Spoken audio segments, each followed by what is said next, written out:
snows here in the valley are melting fast away, filling up the rivers, and I seem to hear them say that winter's finally over, the cold has flown away. And out of winter's dream I'll hitch the team, it's time to plow today. Speak softly, follow the plow, tread lightly, Daddy showed me how. This small farm will feed us all somehow, if we follow the plow.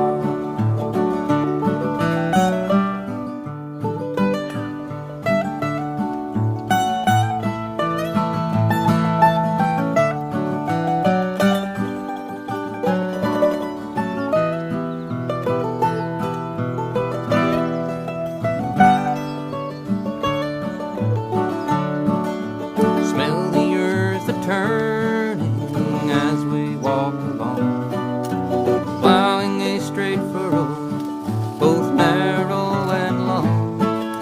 I'd hate to see the day when all the plows are gone. And so we pray for sun and rain and a joyful harvest song. Speak softly, follow the plow, tread lightly, Daddy showed me how. This small farm will feed us all somehow, if we follow the plow.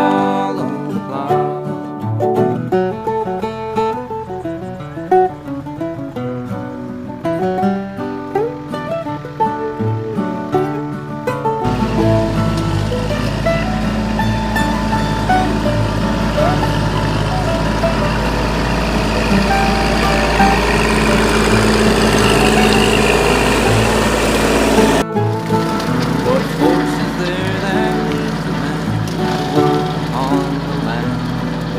The horse and plow and seed and cow, to play his gentle hand. Life and death, one man when I died in a drop, can't understand. Speak softly, follow the plow, tread lightly, Daddy showed me how.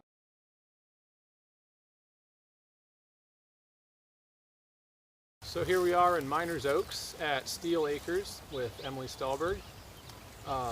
Emily, can you start out by just telling us a little bit about the farm, how many acres you guys farm on, and a couple little details? Yeah, so we farm 2 acres in the very heart of Miners Oaks, and we lease 2 of 4 acres here in town. So it's a unique farm in that it's very urban, and we are certified organic. We grow a whole variety of vegetables depending on the season, and my husband and I hope to be able to supplement our family's income with the farm business as he works full-time off the farm. So he's working full-time now, and you're the main farmer here, right? Yes, he works a full-time job, and between the support from my mother-in-law and one of our daughters going to daycare part-time, I'm able to get out here enough to keep the farm going and growing it little by little. I think that's impressive that you're doing it with 2 little girls. Yeah. Anyone with small children knows just the logistical kind of task it is, and the farm is unique in that it's its own kind of living, breathing organism also, so it does complicate that, but I think any parent with small children just knows the logistical component to life, the day-to-day life anyway, so that's what we're doing a lot. I always joke that I've got 3 kids, a boy, a girl, and a farm. Totally. So maybe you could talk a little bit about how you got into farming, what made you want to do this in the first place, you and Tyler? Yeah. So when I was traveling for a while, close to 6 months right out of college, down, up in Central California. And when I got back, I felt sort of wayward, not sure where to plug in. I moved to San Diego, and within a week of moving down there, I found a farm where I volunteered for a day, and then after that day of work, I knew that's something I wanted to do. I just knew it in my bones, and so I asked if You I knew could that after live the there. first day? After the first day, by the time before I left that day, I said I want to live here and I want to work here. Is there a place for me? Wow. And the guy who ran the business, he's like, how about you come back, think about it. I said, the problem about it is I don't have a place to live, and I want to live here and I want to work here. And so I lived and worked there for a year and a half. So how long ago was this? This was in 2009. 2009. 2009. So almost 10 Almost years 10 years ago. ago. Wow. My experiences have just led me to realize that farming has given me the opportunity to deeply connect with my food, and also provided me with work that I love. Even that first day back in 2009 at that first farm when I was working, I was thinning carrots. That was my job, which is a very tedious task. But I remember the draw was I wanted to be outside and I wanted to use my hands. So it sounds like by the time you started the farm here, you had quite a bit of experience. Yeah, but starting the business, we are Steel Acres. We're a limited liability corporation, and we now pay taxes and we pay insurance, and we're now diving into what it means to have an employee and paying rent and shouldering all the losses when there's a freeze. And so that learning curve has been incredibly steep. Meanwhile, having another baby and having a 2-year-old, while being pregnant and working through hot summers here. So I would say the learning curve has been steep even with that experience. Well, if your experience is anything like ours, I certainly know it is steep. Yeah, it Especially is. with kids in the mix. Yes, it is. I do feel very fortunate. I know we talked in the past about the importance of Tyler being out here to really boost the farm's production up, and it would be really helpful, but what has been essential for our family is that offside job, and I know we've talked about that, just so at the end of the day, we're okay. So I want to talk a little bit about the family aspect, because you're doing this with Tyler. It seems you have his full support, and he's out here on the weekends. You're doing it with your girls out here. How does the family tie into the whole farm? And the reason I ask is that I feel like farms have multiple social functions, and it's not just providing food. I think there's something about growing up on farms, which a lot of American boys and girls used to do, which isn't really the case anymore. I feel like there's something in that experience, which is why we chose to farm for our kids, and I'm just curious to see how family plays into it for you. It's easy to get caught up in what everyone else is doing with their children and trying to have them reach certain standards.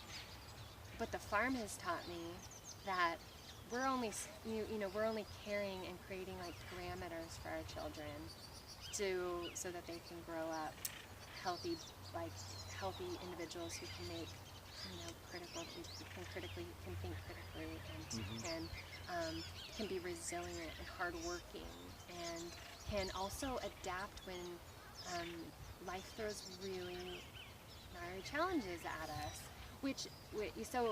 Farming is teaching me that every day, and so I feel like that sort of is being translated as my role as a mother, and like you said, you can't help but think that that's going to translate into a family dynamic, in young children's lives or a child's life. I think in some ways the farm is one of the best schools, and it teaches you some things that don't get taught in school. And I think part of it is realizing that things are, to a certain extent, out of your control. And I was joking with a fellow just the other day. I said, he works for a farmer, and I said, if you want to cure someone of being a control freak, go tell them to be a farmer for a year. Totally. You can't do it. Totally. You got to admit that there's a process that you're working with, which is there before you, and you do have to work within its parameters. I think that's beautiful about what you're doing here. Yeah, thanks. And just the real practical side of it, my 3-year-old will come out here and forage full chard leaves, and she's growing up in the pea rows, which I never could have imagined that satisfaction of having her just run to the rows where the peas are growing and just forage. Whereas if I cook them up on the plate, she may or may not eat them. But she sees this as abundance, and what like how much more satisfying can parenting get? You know, if your kids have no fear around food because you know the food that, because their approach to food is the most basic elements of where it's coming from and how we can connect with food. So Yeah. I think my greatest wish for my girls is that on a more material, physical level, is that they have no fear around food. Yeah. So what does the future hold for you guys? Where do you see yourself in 5 years if you had to venture a guess? 5 years, so we are fully committed to this farm, to Steel Acres, and we just hope to sell our produce at more and more restaurants and businesses and people in the community. And I did just apply to the Santa Barbara Farmers Market Association, so we're hoping to hear back from them. That would be kind of a huge jump for us. Yeah. And then we know there may or may not be like an evening farmers market in Ojai starting up in the winter time here, like maybe within a few months is the talk. So if we could get into a couple farmers markets, then we can really start to increase our revenue stream, which puts more money back into the farm and can help us grow. So I say 5 years to see this business through, since we've got, we continue to get the kinks out, but to grow Steel Acres and have it be a viable business that can pay for itself and help supplement our family's income. And the dream would be to give, let's be realistic on this scale, one person a full-time salary where they can make a living that can support their family. That would be the dream. So I'd like to hear you talk a little bit about our business, Ojai Farm Stand, and how you think that ties into the greater food system between connecting farmers with their eaters, ideally with fewer steps in between. And I'd love just to hear some of what your experience has been selling to us now for well over a year. Yeah, about a year. Consistently over a year, just over a year. Yeah. I think we're all everyone's becoming more and more aware of the broken greater food systems, in that our food is traveling really, really far. I think it's an average of, I think the numbers are all over the place, but I have 1,400 miles in my head just to get to the consumer's plate.